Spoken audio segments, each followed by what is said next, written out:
Hello and welcome back to Inside the Iggles Live. Thank you guys very much for joining us on this Victory Monday, October 23rd. Thank you guys for coming and hanging out with us. We're going to start with the breakingest of breaking news that broke. I guess not breaking anymore.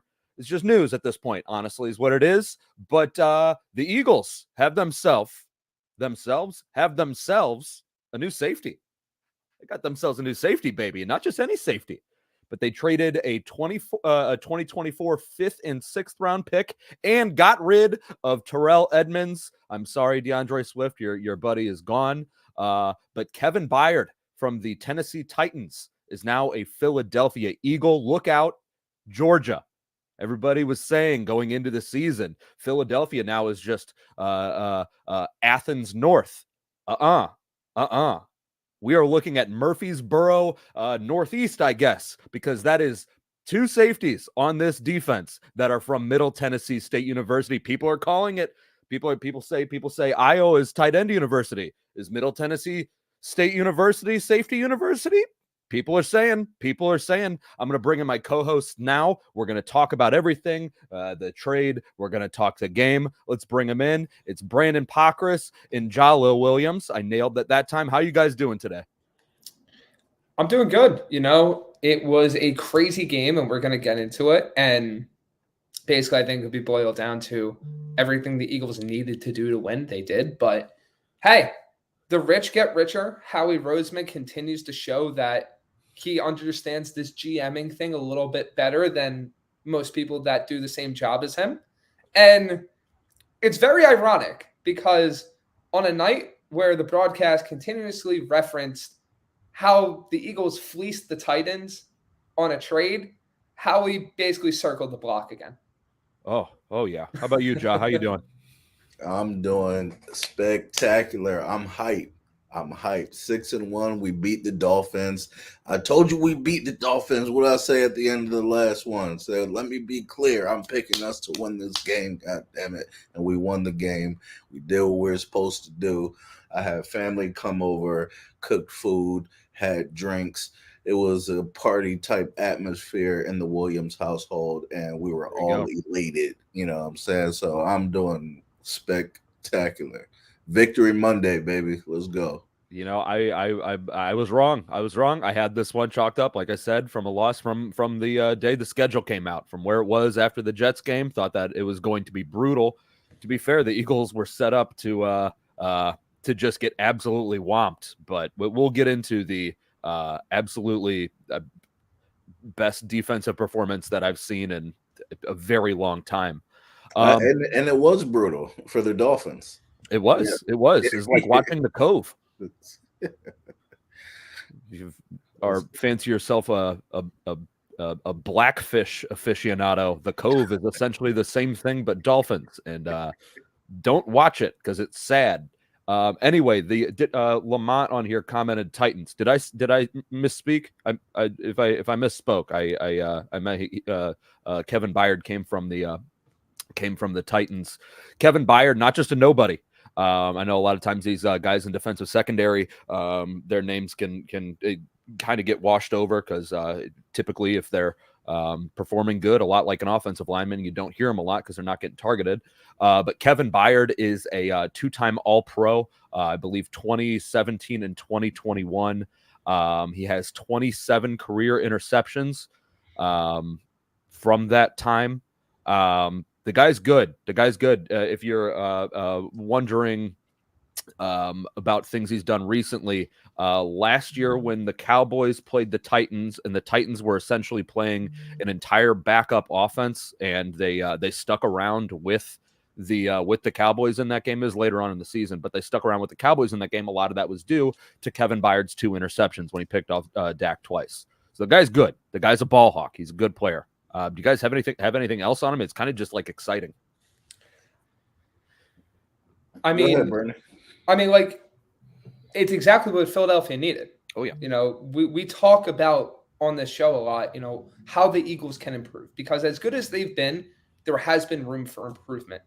One of those areas has been the safety position and just the secondary in general, because they've been hurt. It's not even necessarily because of struggles. And yeah, there have been some. but they've been hurt and they just needed an upgrade in that regard. For them to get Byard, who, yeah, he's 30, but he's still an all-pro recently, still one of the best safeties in the league. And all they had to give up was a 5th rounder, a 7th rounder, and a guy in Edmonds that really wasn't contributing all that much for Philadelphia. You can't ask for anything better than that. And then you look going forward, this makes Blankenship's job that much easier because now, worst case scenario, he doesn't have to worry about the guy opposite of him. And Byard is someone that's going to help Blankenship as a player. You now can have Bradbury and Slay and whoever's in the slot play with more confidence because, look, at the end of the day, when you have that liability on a team, if you played at any level of sports, it makes you think that much more because not only do you have to worry about your responsibility, but if the guy behind you fails in their responsibility, you may have to cover for them and take on 2 different things at once. By having that type of level of player in Byard, it's just going to make that Eagles defense that much better. Exactly. Great points. Kevin Byard, coming into this season, in the preseason, PFF had him ranked as the 3rd best safety in the league. Do a little quick math. He's one player. There's 32 teams, 2 safeties, usually minimum 64 safeties. 3 being 3rd is pretty damn good. Just as recently as 5 days ago, Fox did another safety ranking. He was 7th, so still extremely exceptional. He's a very good player, a smart veteran with range. Right now, if you were building the perfect safety combination, you would want them both to be extremely versatile. But at the very least, if you can get one guy who can bang like Reed and a guy who can cover, who's smart, who can sit back and play the field, and just has the intelligence to play with leverage and timing, like then you're really cooking with something with your safety combination there. And now between Kevin Byard and Reed Blankenship, hopefully we can get him back on the field soon and he can stay there. That makes that safety tandem very dangerous.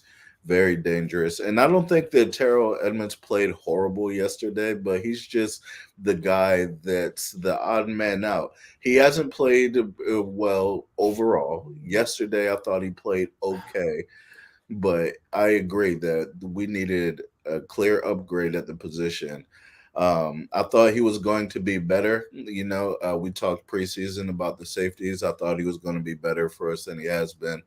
I was wrong about that. But I was right about Nicholas Morrow. None of you have asked me about Nicholas Morrow since he's been back with the team. I was right about that one. So sometimes we're right, sometimes we're wrong. And that's the nature of the beast. But I'm very happy with the Kevin Byard acquisition. Yeah, one thing you mentioned the versatility. He does have versatility. He has played safety and he's played nickel, or he can play nickel too, which is a good thing. Like that one thing that I did not mention is that he's incredibly durable too. He has never missed a game, which is awesome, especially given, I mean, we're seeing it. The injury bug has absolutely bitten the Eagles defensive backfield quite a bit this year through 7 games. I think everybody's missed time. Slay was out of game. Bradbury's out of game. Slot corners in shambles and has been. It was in shambles before the preseason or in the preseason. Reed's taken time out. The one thing about you mentioned Reed. The one thing that is notable, and I didn't think about this, but they didn't put him on IR, which is good. So I mean, they're not expecting him to miss a whole lot of time. So I do think that you're right with him coming back. But saying Terrell Edmonds, you're right. Terrell Edmonds did play well. Terrell Edmonds played as well as Terrell Edmonds could play. There's not a chance in hell that Terrell Edmonds is ever, not that anybody ever could, but there's not a chance in hell that Terrell Edmonds is going to keep up with Tyreek Hill. And we saw that a couple plays yesterday where they were doing some kind of bracket coverage, and he is just, I mean, put in a goddamn washing machine. But yeah, no, I mean, it's a very good thing. I mean, we knew how he was going to make a move, and I'm glad that he did it this week rather than the week before the Cowboys game. If you're going to get a new guy on defense, you want that to be against Washington rather than Dallas. I know that's right. And hopefully, I mean, we have something pretty good to compare it to. Seeing as how we just saw Washington, what was that, like three weeks ago, maybe, whatever it was. But we saw Terry McLaurin and Jahan Dotson. I mean, I don't want to say thrashing the defensive backfield, but certainly gashing the defensive backfield. And we're going to be able to see what that upgrade looks like with Kevin Byard here. I mean, very short payoff. It's like playing a hand of blackjack. You're going to see exactly how you did pretty quick. Another smart veteran guy that you would expect to get there quickly, get up to speed fairly quickly, and be ready to play fast. So shouldn't take too long before we see him on the field for lots of snaps doing what he does. Hopefully that durability didn't stay in Nashville. Hopefully that comes up here with him too. So that's good. Do you guys have anything else on that Byard thing? I mean, it's just that's just good vibes after a good vibe day. Super Bowl. I mean, that's a Super Bowl move is what it is. Damn right. Let's see. Let's talk about the game. Okay. So yesterday, your Philadelphia Eagles improved to 6-1, getting back in the W column. It was a game that the matchup looked like we covered it. It looked like this Dolphins offense was built specifically to thrash what the Eagles defense, what their situation was with injuries in the defensive backfield. That did not happen. A bunch of teams have tried to shut down this Dolphins offense, and none of them have. The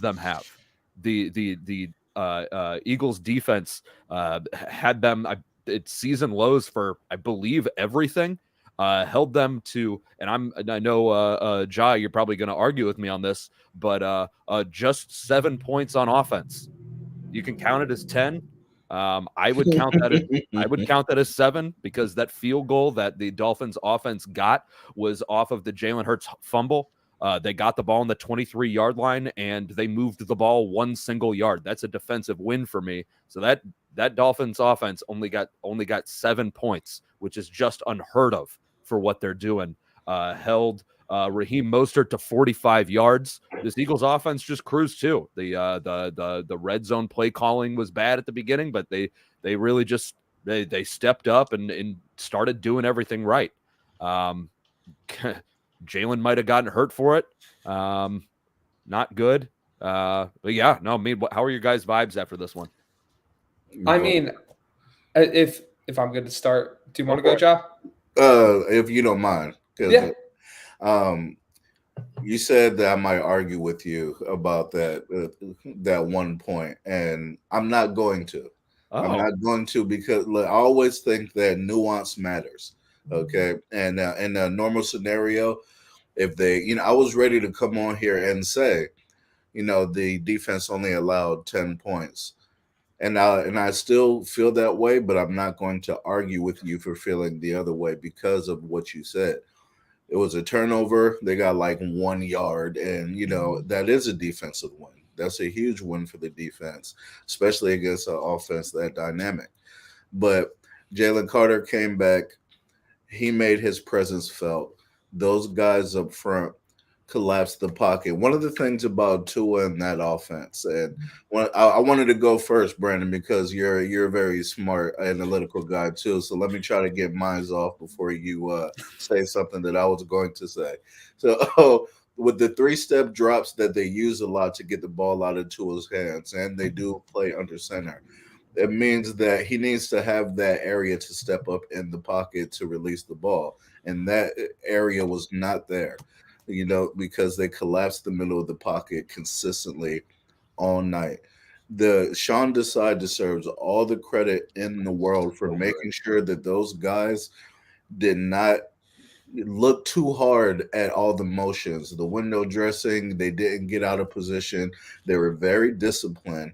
And the combination of those things is what stopped it, along with the front line and those linebackers shutting down that run game. What we couldn't have is forcing the safeties to come up, to help in the run game. That makes it a lot more difficult for them to help in the back game with those speedy guys. They didn't have to. The guys up front took care of what they were supposed to take care of, and it was everything for the game. And I don't. I'll let you guys speak to the offense, but the defense I think was definitely the biggest part of what the team was able to do. I thought they did a spectacular job. Shout out Oh to yeah, the defense undeniably. The offense played great, but that defense was just nobody does that to the Dolphins. It's nobody does that. Nobody does that. And Sean Desai did it with popsicle sticks and scotch tape. Go on, Brandon. I think it's very interesting. And before we get to the offense, right? Even when they lost to Buffalo, the offense was still able to move the ball for the majority of the game, right? But they weren't able to score as much as Buffalo because Buffalo exploited Miami's defense. This was the first game where it felt like Miami's defense was quote-unquote stymied. Obviously, you have the one Tyreek Hill pass that if he catches is probably another touchdown. The Dolphins were able to move it to an extent. But what you saw last night is why the Eagles are going to be in or win the majority of their games. Miami's offense seemingly is built from the run game out. The run game, with a lot of the motion and the bells and whistles and everything along those lines, helps to unlock the play action game and help Tyreek have those wide open lanes where Tua can just place it and allow him to run, or Waddle, or all those guys. The Eagles are uniquely built in a sense to stop a team like that because, number one, Miami is finesse over physicality. Oh, yeah. They are speed over physicality. The Eagles are one of, if not the most physical teams in the NFL. If you do not have to put it in the best way possible, the beef up front, the Eagles are going to dominate you. And what happened in last night's game? Well, a defensive line for Philadelphia that is one of the best in the league took the Miami Dolphins offensive line to task. Whether it was in the run game or rushing the passer, they were winning the majority of their reps. And what did that do for Miami? It put them in a straight drop back game. And when the Eagles are facing a team that is just having to straight drop back against them, and they're not used to that, they're going to feast. Lo and behold, you see what happens. The Philadelphia defense and Desai, that was never the concern for me. Obviously there's going to be the growing pains, but this is a unit that is way too talented and is starting to get better and better each week, that they're going to be firing on all cylinders very, very soon. And if last night wasn't an indication of that happening sooner rather than later, I don't know what is. But on offense, it's very interesting because the play calling still in the red zone feels like it could improve. Then again, you could say that probably about the majority of teams in the NFL at this point. Offense just is very hard to come by this year. But Jalen Hurts is just this. I don't even know the word to describe him, but he is so key to this Eagles offense and how it operates, whether it be from a mental standpoint or whether it be from a physical standpoint. He is so important to everything that goes on, whether it's the run game and the threat of him allowing DeAndre Swift to have these holes, whether it's in the brotherly shove, which is probably one of my favorite plays in football at this point, just from a standpoint of it's unstoppable and it's legal. And I don't think that teams should be complaining because guess what? Keep the Eagles out of 3rd and short and 4th and short, and it won't happen to you. It's the best play, actually. Sorry, that's just football, and and you shouldn't penalize the Eagles for being the best at something. That should spur teams to try and adjust, right? The run game was great. The passing game, and this is where I get into the second part of it. AJ Brown might be a top 3 receiver in the NFL this year. Yeah. You could argue he's top 1, as in the best in the league. He is manhandling anybody and anyone that even tries to line up against him, whether it's the best corners in the NFL or guys off the street or somewhere in between. It doesn't matter. Jalen can throw him the ball in almost any spot. It feels like there's at least a 50% chance that he's coming down with it. Goddard is looking great. I'm happy he's involved in the offense. Yeah. Devonta Smith, obviously not producing as much as last year, but he's still doing his part. At the end of the day, you have two, and I'd say there's probably four main people on the Eagles offense that are critical to their success. Obviously, you have Lane Johnson and Jason Kelsey. Those are probably my two guys in the trenches where I'm like, that's key. And if you lose them, things start to kind of not work as well. Unravel. The other two were Jalen Hurts and A.J. Brown. A.J. Brown, if he wasn't already last year, he is the number one. He is the best pass catcher on this team. And the Eagles are going to go very far if he keeps producing the way he is. Yes. The argument for AJ Brown being the best wide receiver in the NFL. Okay, number one, we're at 5 games in a row with 125 receiving yards. That's Calvin Johnson. That's Calvin Johnson. He's Calvin Johnson. I can't. AJ Brown he's so special, man. He's so special that I just can't thank John Robinson from the Titans enough. Thank you. Well, formerly of the Titans, it's just spectacular. He's an amazing human being. Hassan Reddick, like this guy. Hassan had a great game. You know what I thought about watching that game? Okay, Mike McDaniel, run guru, all that. He was the Shanahan system. Yep. So they do a lot of the same kind of things with the way they like to kind of dress up their offenses and their run games and try to get cute with certain things. And so was it a surprise that it didn't work, just like it didn't work for the San Francisco 49ers, right? They're trying some of those crack blocks and leaving the edge guys untouched initially for somebody to try to pull, and like it doesn't work against Hassan Reddick. It doesn't work. So when we're going to play them again and the 49ers in however many weeks, and if they're going to be trying to do some of that cute crap that they like to do to the edge defenders, thinking they're going to have to change that up, because it's the second time we've seen a similar run system, and it works against so many people, but not the Eagles. It doesn't work against the Eagles. Hassan Reddick being able to stop the run is crazy. He is not built to be a run stopper, and he absolutely showed up last night. It was tremendous. It's like, oh God, they're gonna run towards Hassan. Then Hassan's like, no, let them do that. There was one play where what's his stupid name? That dumb Bears Claypool totally whiffed on a block. It's what are you doing, you dummy? You're so stupid and dumb and bad at this. And then Reddick just comes in and just whomps the play close. Dude, it's so awesome to be able to be like, oh, you guys want to run the ball, huh? Okay, well, you're dumb and stupid for doing that on first down, you dumb idiot, you stupid dumb idiot. It was pretty cool to see because they played so smart. They didn't bite on any of the motion, and it shows that a well-coached, talented, and that's the most important thing, front seven, if they stay to their keys and don't fall for the motion aspects, there is a pathway to shut down this Dolphins offense.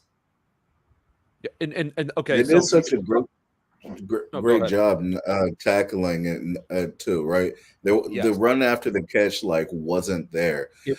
So many times it was. Tyreek still had 7 receptions, 88 yards. Tyreek is Tyreek. We talk about the touchdown he got and who made a mistake, and it's like sometimes you just tip your hat to the guy. He's an all-time great. He's going to make a play more times than not. So it's just all right, but that was all you got. that was all you got. The guys stepped up. I thought Darius Slay had his best performance of the year. He was amazing all over the place. And Jordan Davis, man, doing what you're supposed to do. Like there are times where they try to run up the middle, and I just started laughing. I looked at what are you doing? Like, if I'm Jordan Davis, that's what I'm. What are you doing? I'm standing right here. Do you not see me? Right? That wasn't. He played like a man, and that was just spectacular to see too, man. This defensive tackle tandem is going to be just amazing for years to come.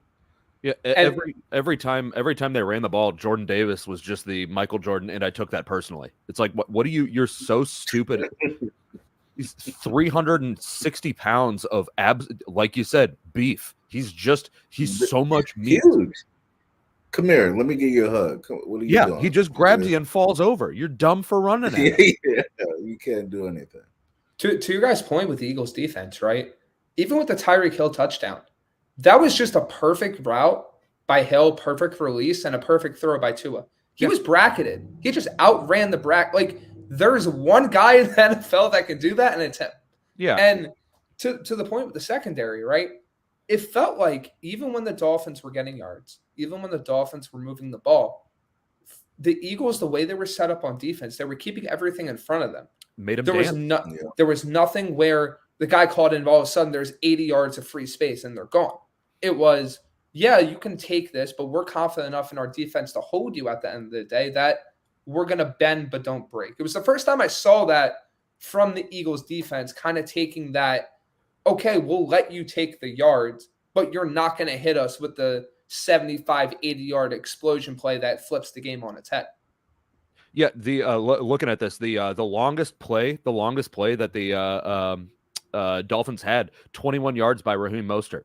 If you're going to do that, if you're going to let Raheem Mostert be the guy that gets the longest play, absolutely going to take that 100% of the time. He got 45 yards. 21 of those were on one single play. Tyreek Hill, his longest one was 15 yards. If you can hold Tyreek Hill to obviously it ended up being a touchdown, but like if you can get him to just do that, like again, that's I got so many thoughts because I keep seeing it like on Twitter. People are like, oh my god, we got to revamp this secondary. It's like no, that's just a generational talent. That's just an incredibly fast guy. Like we're saying, oh, you want to outlaw the brotherly stuff? Outlaw 9 routes by Tyreek Hill. You can't, because he's incredible. That's the thing that he's literally built for. The Chiefs won a Super Bowl because of that. Like that's what the guy does. Yeah, like you said, that the defense on that touchdown was the right defense. It's just Terrell Edmonds is never in a trillion years going to have the skill level to keep up with Tyreek Hill. But yeah, that was the thing with this defense, this defensive performance, the best tackling I've seen in a very long time. There was like 5 or 6 receptions that the Dolphins had where the guys caught the ball and then had to stop. If you want to stop Tyreek Hill, you just have to keep him. Yeah, like you're cornering him. You just got to make him dance. If he can dance, he's not moving forward. If he's dancing, you can tackle him. And they had 2 guys on him and just made him stop and just like putt around. Oh my God, it was incredible. It was an incredible thing to see. And the reason why it's so special is because this Dolphins team is so uniquely talented with the level of speed they have.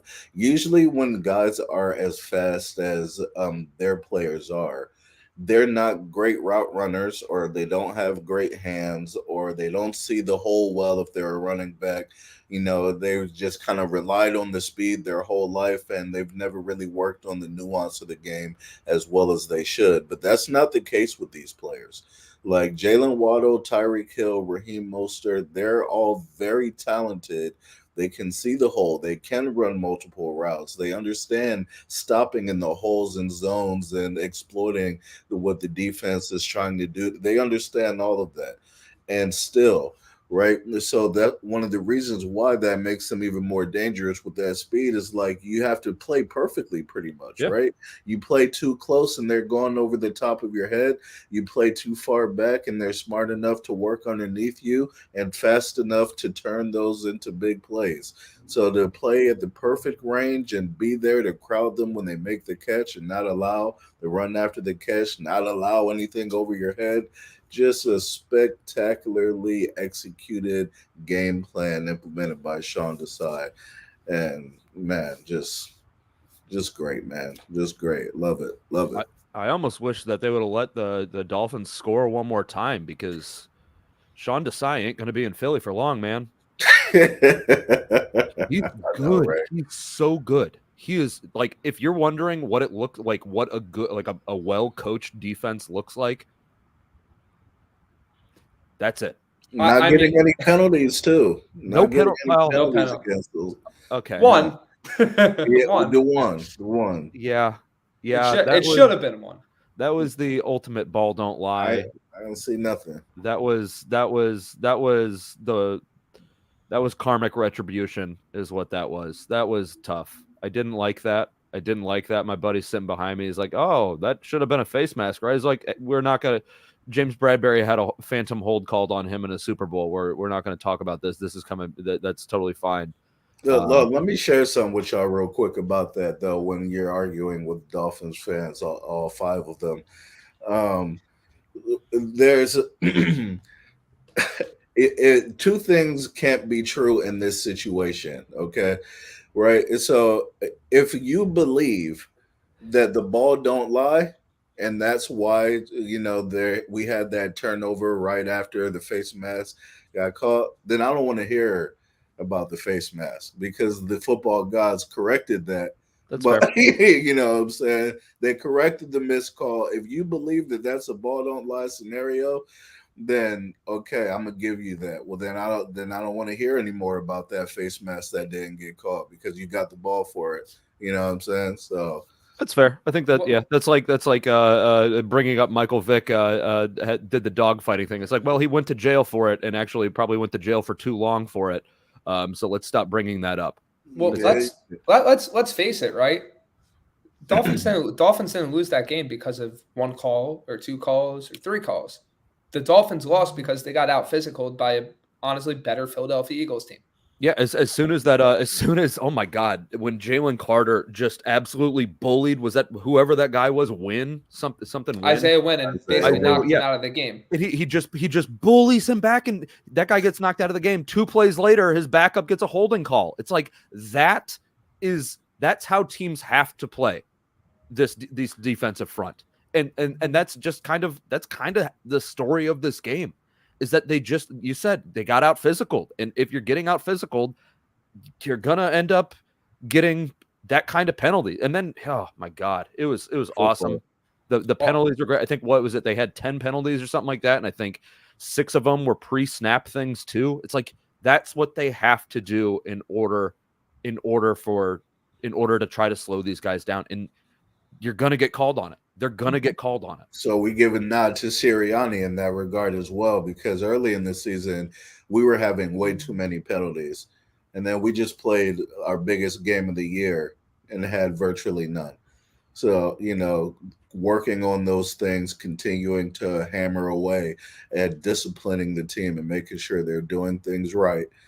And it pays dues. It pays dividends. That stuff is very helpful. The 10 penalties for them, it hurt. It definitely hurt. It wasn't the reason they lost, but it definitely hurt them.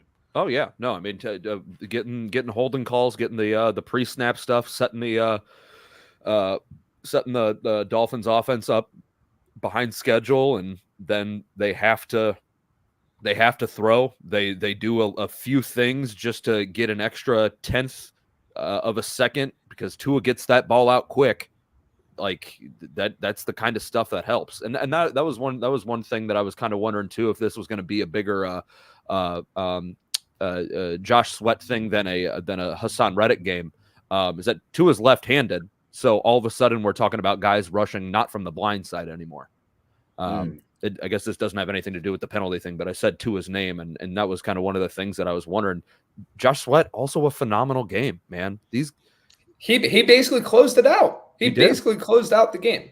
He's yeah, he did. so freaking good. Man. What was the final series or final 2 plays where the Eagles basically just bullied their way to Tua for 2 straight sacks? Yep.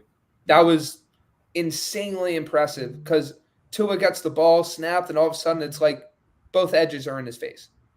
Oh, what hell? What hell? That'd be terrifying. That'd be a scary thing. I know before I've said that I would pay Jordan Davis to. I'm not going to rehash it. Also, to be fair, I think that this was one of Brian Johnson's better called games from start to finish. There's still some things in there that's like, there you go again with that QB draw in the red zone. You know what I'm saying? Like when they run that play, I just want to hop a flight. I want to go have a face-to-face with Brian. We need to talk. I want to hear your thoughts, and if they make sense to me, maybe I won't harm you. You know what I'm saying? Like, it drives me nuts. I'm gonna give you one chance to explain yourself. Otherwise, you're gonna get punched in the face. You'll beat me up, but I'm still gonna punch you in the face to let you know that I'm mad. Yeah, let's talk offense. Unless you guys have anything else on the defense. Okay, let's talk offense. The biggest issue with the Eagles offense, kind of the story going in. There's a bigger story coming out about Jalen's health and everything like that. But going in, it was the Eagles' lack of red zone offense. Going into this game, they had 22 red zone trips and have only scored on 10 of them. This game, the stats will say they were 4 for 6. That 6th one being at the very end there when they just went victory formation after DeAndre Swift got in there. But otherwise, they're 4 for 5. And after that first red zone trip, if you were pulling your hair out, if you were MFing your TV and Brian Johnson and everything, you're 100% correct to do that, because that, once again, it just seems like malpractice. It seems like malpractice. It's 1st and 10 from the 9. First play they do, option. Jalen keeps it. Slides, goes down, loses 2 yards. Second play, handoff to Kenny Gainwell. Gets nothing. Third play, like Josh said, QB draw. It's like, what the hell are you doing? And I can't necessarily blame that all on Brian Johnson, okay? Because they're scripted. These are the scripted plays. This is your first drive. These are scripted plays. And he's running through Nick Sirianni's offense. So Nick Sirianni is also part of this, and I don't understand necessarily what the infatuation is to continue to do these plays when you know that they're just going to end up farting out like that. Like, am I alone here? What is? I hate it. I think as long as you're having that improvement, as you said, throughout the game, it's not as like dire. But when you have like past games where you get in the red zone and you just can't make it happen, and you have to settle for field goals, that's a bigger issue. Yeah. But I feel like, if the run game's working, stick with Swift, stick with Gainwell. You saw that they had their levels of success. If you have AJ Brown playing like basically Calvin Johnson, target him in the red zone. He'll probably make something happen. You have Devonta Smith that can eat up some zone, that might be able to sit in a space and have Jalen find him. You have a great tight end, a upper tier one in Dallas Goedert. Like, there's different ways that you can try some different things in the red zone. Because let's face it, right? They were successful last night. And I think that the red zone offense is going to get better. Miami's defense isn't exactly what I would call a world beater or great. I'd say it's probably in the average tier. When you're playing a Buffalo, when you're playing a Kansas City, when you're playing a San Francisco, you have to, if you get to the red zone, you need the touchdowns. And yes, the defense is going to slow these teams down, but they're also going to get their points. So each red zone opportunity is as important as the next one, at least in my eyes. And no, you're not going to be perfect, but the quarterback draw, right? Why is that still in the playbook? If you're like on a 3rd and long, on like maybe a first down to surprise the team, or if it's like a 2nd and goal, you try that. But when you keep going back to it and back to it and back to it, teams are going to figure that out. And the read option stuff, right? And I might be wrong on this. I don't know if I've seen the read option work for them more than twice this year. At least not far off. At least in that range, it feels like every time Hurts is pulling it, defender is just sitting there. It's just, I just feel like as long as they keep improving and keep evolving, I think is the best way to say it, that red zone offense, they're going to be fine. And I think Johnson has room to improve, as every coordinator and coach and play caller does. But those quarterback draws, those option plays, those plays that are causing the Eagles to lose yardage instead of set up a 2nd and 8 or a 2nd and 7, which keeps you ahead of the sticks, that's going to cost you points and might cost you games down the line.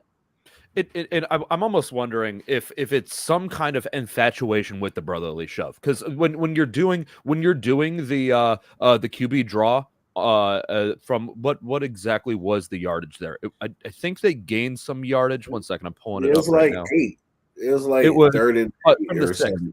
They were from the 6th. Yeah. If you're doing that, you're not trying to get into the end zone there. You're trying to get down to the 1 yard line so you can do that play. It's like, no, how about we just get some goddamn points instead? How about instead of being like, well, yeah, we got this play that we want to run so we can flex it. If you're in the middle of the field and you want to get to a 3rd and 1, totally fine. But guess what? There's a back to that end zone. And if you're in the middle of the field, defenders are going to be further back in order to protect a longer play. If you're going to the end zone, there's a finite end to it. So let's, instead of trying to just get to the 1 yard line, let's actually not be a total dipshit about it. Maybe let's do that. And then yeah, I mean, after that first red zone trip, there was the Dallas Goedert 19-yard touchdown. Great. I mean, that was right inside the red zone. After that was the 33-yard AJ Brown that got called back. I don't even necessarily know if I want to consider that a red zone thing. I mean, technically it was, but they just had to do the play. They just had to run the play. So, I mean, that was a for sure touchdown. After that, let's see, what did we have after that? After that was the AJ Brown.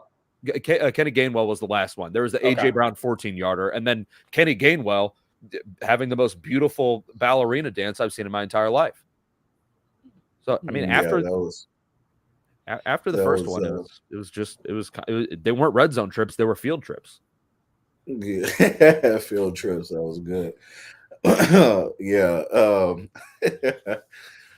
It's just that one. I think it's because we've talked about it so many times already that it just feels bad, right? It just feels like this weight on your shoulders that you still have yet to get off, this goddamn quarterback draw on 3rd and 6 or 3rd and 8 or whatever.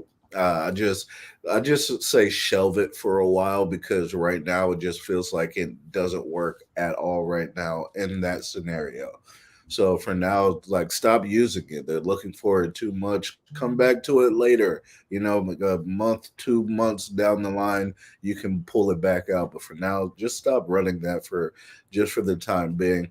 I thought the Dolphins actually did they were a little better on defense than I thought that they would be in certain aspects. I want to give them some credit there. It's just the Eagles are so damn aggressive, you know, like they're going for it on 4th downs and the brotherly shove, and you know, it's just hard to contend with. And the drives are so long. You know, time after time. It's, you know, it just wears on their defense. It's like after a while, if you're not me, maybe if you have a heart, you feel for their defense. I don't, you know, I think it's awesome. But for Dolphins fans, I'm sure they're like, "Oh, get them off the field. They're on the field too long." Yes, they are. Yes, they are. There's no denying that. It's excellent. Look, listen, we've had like 9-minute drives. We've had a drive where we've scored in 32 seconds. This offense has shown such versatility and the ability to score and just win in different ways. It just adds more credence to the level of elite that this team is. You know, when the playoffs roll back around, people were starting to talk about Detroit, right? Maybe Detroit's the best team in the NFC. And then they get housed by the Ravens, just completely destroyed.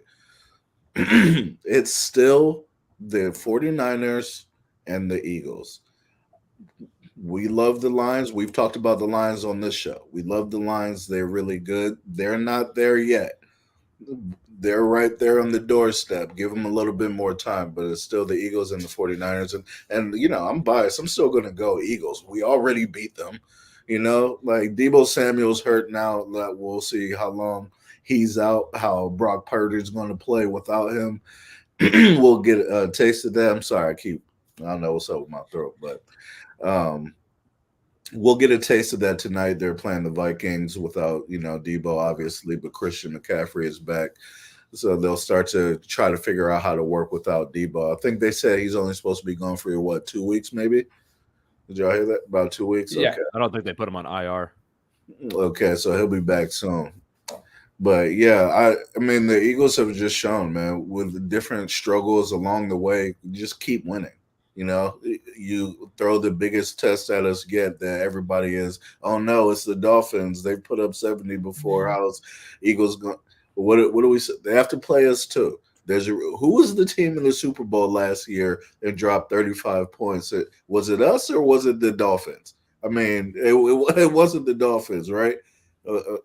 I just wanted to make sure that we were also 5-1 going into that game, and people were acting like we're the underdog team coming for the doldrums, trying to prove ourselves. When it really should be the other way around. This is Tua's first year being healthy and playing well throughout the whole stretch, and we're only however many weeks in, but the conversation should have been backwards in how people were acting coming into this matchup.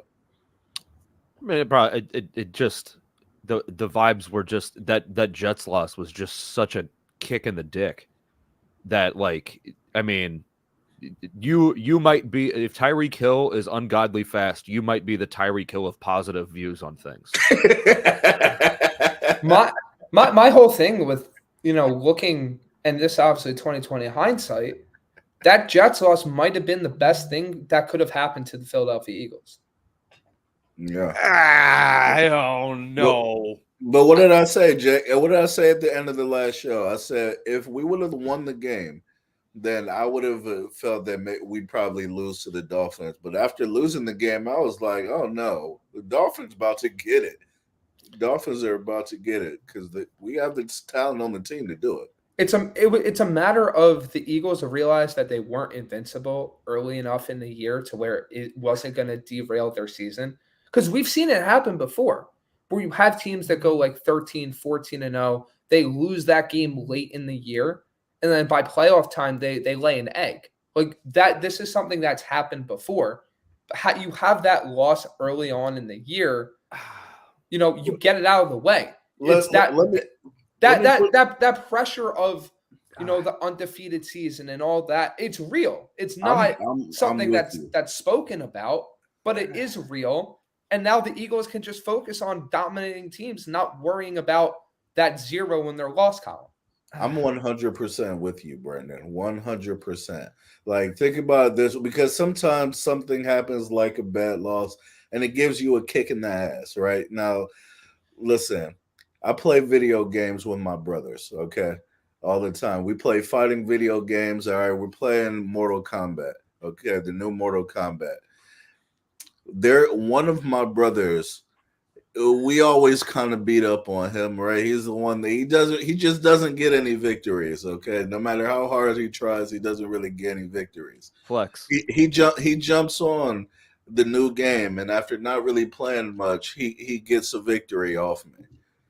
Okay, now I'm like, all right, bet. You know what I'm saying? It's like the sitting up in the seat with the controller. It's like, oh, you have my attention now. Exactly. We've seen the meme, right? From the guy like this to the guy like this, right? You just kind of lock in. Like sometimes you need that, Jake. But this team is just not that. This team does. Yeah, we have seen other teams do that. Those teams don't have a goddamn sociopath Jalen Hurts as their quarterback. They don't have the spiteful, hate-filled man of Nick Sirianni as their head coach. They don't have Jason Kelsey and Lane Johnson and Fletcher Cox and Brandon Graham to kick everybody. And that's why it was good, because then they turned that loss into you can use that to create stuff that wasn't even there. I just look at the end of the day. We're not in that locker room. We don't know what actually is going on. We don't know how it's actually working. But just knowing in the sense of what a loss like that has done to teams in the past, considering where it's at the beginning of the year versus, the end of the year, I'd rather have my team lose like this in the beginning of the year where people are questioning them and you hear the discourse about Jalen Hurts. Oh, how good is Jalen Hurts actually? Like, you get all of that in week 6. I think it's a lot better than having that going into the playoffs. I don't think I could ever concede to be like, that loss was good.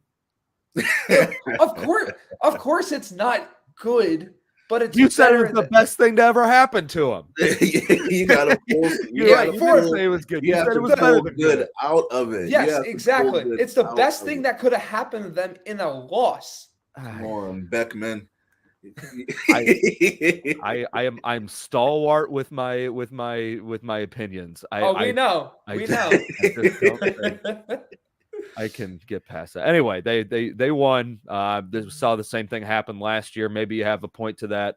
We saw them lose last year to Washington and then rattle off some wins. Maybe we're at that point right now, which goes to Kyle Brown commented this earlier. How do you guys feel about the last 2 games before the bye, Washington and Dallas? Given what you're talking about now, I feel like this is a good time to bring it up. Like I said, they rattled off a bunch of wins right after they got beat by Washington last year. I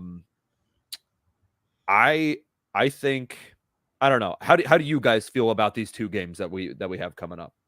Divisional games are always hard because unless it's Carson Wentz as the Commanders quarterback, and then you just get to literally beat on a redhead. But the Commanders game, we have a prior reference with earlier in the year. I also don't think it's the same Eagles team as when they played the Commanders. They've been through a few more games. They've lost a game, and they've been through that. They've been through that adversity, right? I think if they execute a game plan very similar to what they did against the Dolphins, they can beat anybody, right? Yeah. Stymie Sam Howell and force Sam Howell to beat you. I feel like that's a great game plan. And most importantly, take advantage of a bad Commanders offensive line. You did it against Miami. Out physical the Commanders. You can do it. And if Byard's in there, you have a better shot of shutting down McLaurin or Dotson or whoever's on the field for Washington. Samuel. The Dallas one's very interesting to me because I do think they beat the Commanders handedly. It depends what Dallas team you're getting. And with these division games, you simply don't know. If you get the best version of Dallas, it's going to be a dogfight. If you get the Dallas version that showed up against the Arizona Cardinals, the Eagles might drop 45 on them. Like, it's that dichotomy of I don't know what to do with the Cowboys because I feel like they're just this team that is good but will inexplicably lay an egg. And I personally have felt Philly's better than them overall. I think they have a better offense. I think they have a better defense. I think that their offense is very well suited to attack the weaknesses of Dallas's defense. And I think the Eagles defense is very well suited to shut down the majority of Dallas's game, which is running Tony Pollard and making Dak Prescott beat them. But once again, division game. I've seen crazy things happen year after year with the NFC East. I'm going to say they win both games, but it wouldn't surprise me if they split. You're saying win both games against win both of these two games coming up, or yes. Okay, yeah. I'm saying the Eagles are 100%, 100% going into the bye 8-1. I'm not worried about Washington for sure. I just think that the Eagles are right now playing at a level that Washington is just not going to be ready for. I agree with that point that it's a different team now than they played a few weeks ago. And as the Eagles have been going up, Washington has been going down. And it's looked ugly for them. You know, really 7 points against the Giants. Really, Come on, man. Yeah, I'm not worried about them. So Dallas is the main one that you look at. And yes, divisional games are usually a coin flip a lot of times, but the coin I'm using this time is like Harvey Dent's coin. You know what I'm saying? To make your own luck type of. It's going to be that money. I think the Kevin Byard pickup is going to be so important because it is going to help keep a lid on CeeDee Lamb. And if you can keep that lid on CeeDee Lamb, the rest of their offense, one of the most underrated things that happened in the offseason for Dallas was them losing Dalton Schultz. I feel like Dalton Schultz was very important for their offense possession-wise. Big third down guy for Dak, big red zone target, all that stuff. He's really good at just being in the right place at what felt like the wrong time for the Eagles. You know, so him being gone, I feel like they haven't gotten much at all from their tight end position. It just puts a lot more onus on those wideouts. I still feel like Dak is forcing the ball to Gallup most of the time when he tries to target him, and their offense hasn't looked explosive or comfortable for any type of extended stretches, any consistent stretches. So with the defense playing the way it is, with Sean Desai, whom I trust, I trust Sean Desai a lot right now. Yeah, I mean, bringing Kevin Byard on, I think, just solidifies it for me that we'll get the win in both of those games. Yeah, I said at the beginning, this Kevin Byard could not have come at a better time. You want that to be like if we were talking the trade deadline being on Halloween, 3-4 days later is going to be that Dallas game. So making sure that you get a guy, make sure that he gets up to speed against a team that's much less threatening than Dallas is that's a good thing. I think Dallas was better last year, number one. And number two, you mean when they had an offensive coordinator? Yeah, when they had a coordinator. And number two, I just want to say I can't wait to see Jalen Carter against Dallas. Y'all remember in the preseason, he was already, talking up the Dallas rivalry. So I want to see him play like it in the Dallas game. I'm very excited for that. And then one last thing, somebody commented, David Colono, I think I said that right. What's up with Jalen's knee? Something we should worry about. I've spent a lot of time on, I'll put that back up, spent a lot of time on Twitter, not just today, but all the time. So I've seen a whole lot of different takes and theories about this. Have you guys looked into this at all? Yeah, I think Ian Rappaport came out with something today. Yeah, they basically said it's not a big deal. It's not something that's going to hold him out of a game or even out of practice. So they don't expect it to be anything to worry about too much. Yeah, so Rappaport said at 3:20 p.m., Eagles quarterback Jalen Hurts' knee, which had a brace on it to end the game, is nothing that would keep him out of the game. There's a good chance it won't even keep him out of practice. Hurts said after the game that he would be fine. Now, yeah, now I agree with that. I don't think it would keep him out of the game, and I think he will be fine. But I mean, we saw him and maybe we saw him kind of running a little bit lame yesterday. He had a little bit of a limp to him. But going back to what Ja said before, or I can't remember if it was Ja or Brandon, whichever one of you two said it. But has the read option really worked that well? And if Jalen's unable to make that cut and go straight up the field, that could potentially be a knee thing. Do I think it's going to affect his play style? It's not like last year with his SC joint where it made it difficult for him to throw. This is, I mean, a knee is a big part, but it's not his ability to move the ball the most effective way possible. I don't think it's nothing. I feel like the big indicator is that them saying that it won't even keep him out of practice, right? I feel like if it was something that was a little bit more serious, then they would rest him a little bit, at least in practice, whether they were going to play him on game day or not. The fact that they're not doing that, just leads me to believe that he'll be fine. Yeah, I think that's a good point, and I know a whole bunch of people have gone back trying to look and see what possibly could have hurt him, because he did say that it did not happen during this game, which I mean, I like people have put the video out there when they played the Rams and he took that shot from the side. We've talked about it, where he took that shot to the side and somehow stayed up because he's a goddamn man. That might have been the thing to do. I saw somebody else say it could have happened in week 2. I don't know. Did your guys buttholes pucker as much as I did when you saw the tweet after halftime that said Marcus Mariota is warming up? Yeah, I saw that. I was like, because we've talked about it.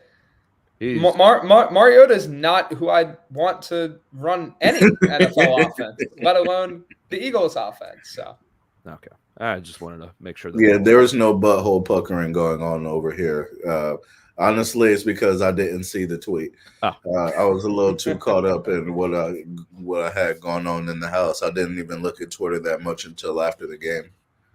Yeah, that it and then came out after the game, that's Marcus Mariota throws a ball out of halftime. It's like, oh yeah, I forgot that they do that. I forgot when I saw it after the game, because I did see that tweet after the game. At that point, I just looked at it and I was like, and just moved on with my life.